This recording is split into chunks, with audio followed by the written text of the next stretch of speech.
तो आखिर देगी पुलाव में ऐसा क्या डाला जाता है कि खुशबू दूर दूर तक फैल जाती है और खाते खाते हाथ ही नहीं रुकता। तो अगर आप देगी किस्म का पुलाव खाना चाहते हैं तो मेरी इस वीडियो को आप लोगों ने एंड तक लाजमी देखना है। बिस्मिल्लाहिर्रहमानिर्रहीम, अस्सलाम वालेकुम।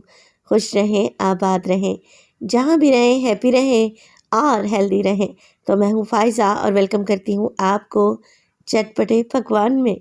आज बनाएंगे जी वाइट देगी पुलाव, जिसे मैं बीफ से तैयार करूँगी। दावत के लिए तो परफेक्ट रेसिपी है। आप इसे बनाकर फैमिली के साथ एंजॉय कर सकते हैं। तो रेसिपी को एंड तक देखें, अच्छी लगे लाइक कर दें और चटपटे पकवान को सब्सक्राइब भी कर लें। तो चलें फिर रेसिपी बनाना स्टार्ट कर लेते हैं। तो खुशबूदार मज़ेदार बीफ वाइट पुलाव बनाने के लिए सबसे पहले तो आप लोगों को बीफ चेक करवा देती हूँ। अच्छा, बीफ लिया है मैंने 1 किलो। नली वाली कुछ हड्डियाँ भी डलवाई हैं, जिससे पुलाव बड़ा ही जूसी और सॉफ्ट बनेगा। इसके अलावा कुछ बोनलेस पीसेस भी हैं और बोटी का साइज़ मैंने मीडियम ही रखा है।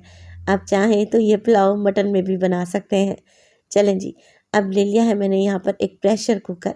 यहाँ पर मैं गोश्त की यखनी बनाने लगी हूँ। गोश्त की यखनी जितनी खुशबूदार बनेगी ना, पुलाव उतना ही टेस्टी बनेगा।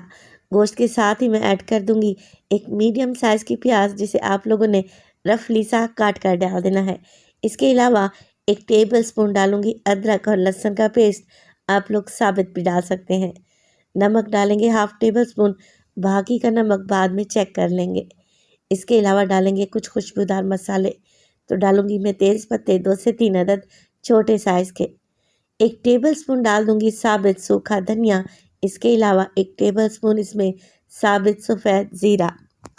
साबित काली मिर्च का इस्तेमाल करूंगी मैं 1/2 टेबल स्पून। और इसमें डालेंगे हम लोग दालचीनी के 2 बड़े टुकड़े, तकरीबन 1 से 2 इंच के बराबर। इसमें डालेंगे जायफल और जावित्री का पाउडर है मेरे पास, तकरीबन 1 टीस्पून। सौंफ का इस्तेमाल करेंगे 1 टेबल स्पून। और इसमें डाल देंगे बादियान के फूल 2 से 3 अदद। चलें जी, अब सारी चीज़ें डाल देने के बाद पानी डाल देते हैं। आपने अगर खुशबूदार यखनी बनानी है ना, तो ये मिसाले तो लाजमी डलेंगे। पानी डालें इसमें तकरीबन 4 से 5 गिलास, क्योंकि गोश्त को भी गलाना है और हमें खुशबूदार सी यखनी भी चाहिए। तो मिक्स कर लेते हैं और कवर लगाकर आप बीफ को पकने के लिए छोड़ दें, तकरीबन 40 से 45 मिनट के लिए।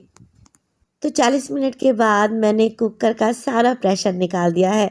गोश्त को चेक कर लें, गोश्त अच्छे तरीके से गला हुआ होना चाहिए। और माशाल्लाह से आप यखनी का कलर देखें। गरम मसालों की वजह से ये यखनी इंतहाई खुशबूदार बनी है। बस गोश्त को निकाल लें, अलहदा से रख लें और यखनी को आप लोगों ने छान लेना है, ताकि इसमें से सारे गरम मसाले निकल जाएं। चावल बनाने के लिए एक बड़ा बर्तन लें और उसमें डालें 1 कप के बराबर कुकिंग ऑयल। ऑयल में शामिल करें एक बड़े साइज़ का प्याज, जिसे आप लोगों ने बिल्कुल बारीक सा स्लाइस करके डाल देना है। अब क्योंकि यहाँ पर हम वाइट पुलाव बनाने जा रहे हैं, तो प्याज को ज़्यादा कलर नहीं देंगे। जैसे इसके किनारे हल्के हल्के से गोल्डन पड़ने लगेंगे ना, आप इसमें डाल दें कुछ खुशबूदार मसाले। तो 2 जगह मैं गरम मसालों का इस्तेमाल करूँगी और आप लोगों ने भी सेम रेसिपी को फॉलो करना है। यहाँ पे आप स्क्रीनशॉट ले लें कि जो मसाले मैं इसमें ऐड कर रही हूँ, ताकि जब आप बनाने लगें तो आपको बड़ी ही आसानी रहे। 4 से 5 लौंग लूँगी, दालचीनी के 2 से 3 स्टिक्स हैं, 2 बड़ी इलायची, 5 अदद छोटी इलायची, 1 टेबल स्पून साबित सफ़ेद ज़ीरा और इसमें 1/2 टेबल स्पून काली मिर्च के दाने ऐड करूँगी। तो ये खुशबूदार मसाले आपने इसी वक्त ऐड कर देने हैं जब प्याज हल्का सा ब्राउन होने लगे। चलें जी, मिक्स कर लेते हैं ताकि मसालों का अच्छा सा टेस्ट ऑयल में आ जाए। और इसके बाद मैं इसमें डालने लगी हूँ अदरक और लहसुन का पेस्ट 1 टेबल स्पून भर के। मिक्स करेंगे और 20 से 30 सेकंड के लिए अदरक लहसुन को भी भून लेंगे, ताकि पुलाव में अच्छी सी खुशबू आए। जैसे ही लहसुन भुन जाए ना, आप इसमें डाल दें टमाटर। 2 बड़े साइज़ के हैं, जिन्हें मैंने स्लाइस में काट कर रखा हुआ था, शामिल कर देंगे और मिक्स कर लेंगे। अब टमाटर हमारे जल्दी से गल जाएं और इनका पेस्ट बन जाए, तो इसके लिए डालूंगी मैं नमक, तकरीबन 1 टीस्पून। अच्छा, यखनी में भी मैंने नमक डाल के रखा था, तो इस बात का आप लोगों ने ख़ास ध्यान रखना है। टमाटर में हमने नमक को अच्छे तरीके से शामिल कर लिया। मिक्स करेंगे और इसके साथ ही पुलाव को मैं स्पाइसी बनाने के लिए इस्तेमाल करूँगी हरी मिर्च का। मोटी कुटी हुई हरी मिर्च है, 8 अदद हरी मिर्चें ले लें और आप लोगों ने इन्हें मिक्सी जार में डालकर पेस्ट बना लेना है या फिर चॉप कर लेना है। अब इन्हीं हरी मिर्चों से हम पुलाव को टेस्ट देंगे तो बड़ा ही गज़ब का टेस्ट आएगा। कुटी हुई मिर्च या लाल मिर्च का इस्तेमाल बिल्कुल भी नहीं करेंगे। बस जी भून लिया है टमाटर को मैंने अच्छे तरीके से और इसी स्टेज पर आप इसमें डाल दें 1 टीस्पून के करीब काली मिर्च का पाउडर और इसके अलावा आधा कप दही, जिसे आप लोगों ने अच्छे तरीके से फेंट कर डालना है। तो आप लोग देख रहे हैं मसालों में मैंने सिर्फ नमक और काली मिर्च का पाउडर इस्तेमाल किया है, बाकी पाउडर मसाले बिल्कुल भी नहीं डाले क्योंकि यखनी में ऑलरेडी इतना फ्लेवर है कि मज़ीद मिर्च मसाले डालने की आपको ज़रूरत ही नहीं पड़ेगी। भून लेते हैं सारी चीज़ों को इतना कि दही का पानी खुश्क हो जाए। जैसे ही दही का पानी खुश्क हो जाएगा आप इसमें डाल दें बीफ, जो कि हमने यखनी से अलहदा करके रखा हुआ था।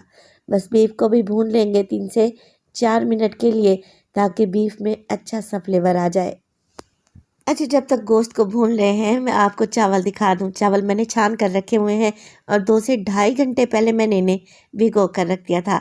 चावल मैं सेला इस्तेमाल कर रही हूँ, जिसे आप लोगों ने 2 से ढाई घंटे लाजमी भिगोना होता है। तो गोश्त को यहाँ पर 3 से 4 मिनट के लिए भून लें, ज़्यादा भुनाई नहीं करेंगे। गोश्त गला हुआ है, बोटी टूट जाएगी। बस आप इसमें डाल दें यखनी, जो कि मेरे पास है 3 गिलास, और ऊपर से मैं पानी डालूँगी इसमें 2 गिलास। चावल मैं सेला इस्तेमाल कर रही हूँ, जिसके लिए मुझे चावल का डबल पानी चाहिए, मगर क्योंकि चावल भीगे हुए हैं 2 से 3 घंटे पहले, तो मैं इसमें 5 गिलास ही पानी डालूँगी। आप इसमें डाल दें साबित हरी मिर्चें और फिर यखनी में अच्छा सा बॉयल आने दें। सेला चावल को आप लोग 2 से ढाई घंटे पहले लाजमी भिगोया करें और अगर बासमती चावल इस्तेमाल करें तो सिर्फ आधा घंटा भिगो देना काफ़ी रहेगा। जैसे ही यखनी में बॉयल आने लगे आप इसमें डाल दें भीगे हुए चावल। मिक्स कर लेते हैं चावल को हल्के हाथ से। अब मैं आपको बताऊंगी हलवाइयों का सीक्रेट कि हलवाई ऐसा क्या डालते हैं जिससे पुलाव बड़ा ही चटपटा और जायकेदार बनता है। तो वो है इमली। 2 टेबलस्पून इमली को मैंने भिगो कर रख दिया था 4 से 5 टेबलस्पून पानी में। अच्छे तरीके से इमली को घोल लें और इसी स्टेज पर डाल दें जब आप पानी में चावल शामिल करें। इससे बड़ा ही ज़बरदस्त टेस्ट आएगा। चावल बड़े ही चटपटे और मसालेदार बनेंगे इंशाल्लाह ताला। बस मिक्स कर लें इमली को और फ्लेम को मीडियम टू हाई रखें ताकि चावल में बड़े बड़े से बबल्स आने लगें। तो जैसे ही यखनी में बड़े बड़े बबल्स आने लगें बस जी चावल को पकने के लिए छोड़ दें इतना कि यखनी का पानी ड्राई हो जाए। चावल सारी यखनी को पी लें तभी ये जायकेदार बनेंगे। जैसे ही यखनी का पानी बिल्कुल ड्राई हो जाएगा आप लोग कवर लगाएं और 15 मिनट के लिए चावल को दम दे दें और 15 मिनट के बाद आप लोग देखेंगे कि बिल्कुल देगी पुलाव तैयार हुआ है। यकीन करें खाकर आपका दिल खुश हो जाएगा। ये कोई इतना खुशबूदार और लजीज पुलाव बनेगा। तो माशाल्लाह से आप देगी वाइट पुलाव के चावल की लुक देखें। लग रहे हैं ना टेस्टी। ऐसा लग रहा है कि बिल्कुल देग वाले हैं। मुझे तो नहीं लग रहे, मुझे तो देग से भी 100 गुना बेहतर लग रहे हैं। तो रेसिपी ट्राई करें और अपना फीडबैक दें कि आपको मेरी रेसिपीज़ कैसी लग रही हैं। अपना बहुत सारा ख्याल रखिएगा। फ़ाइज़ा को अपनी दुआओं में याद रखिएगा। मुझे दीजिए इजाज़त। टिल देन अल्लाह निगहबान।